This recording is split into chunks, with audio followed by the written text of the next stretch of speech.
Sa buhay natin, mayroong isang mamahalin, sasambahin. Sa buhay natin, mayroong isang bukod tangi sa lahat at ibigin ng tapat.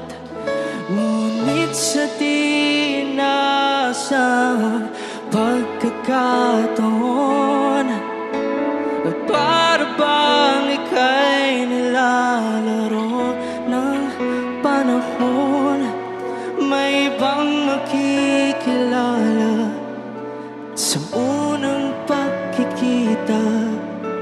May tunay na pag-ibig na nadarama.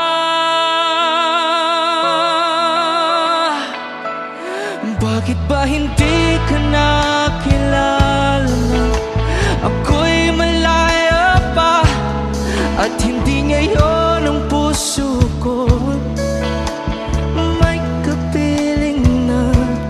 Bakit ba hindi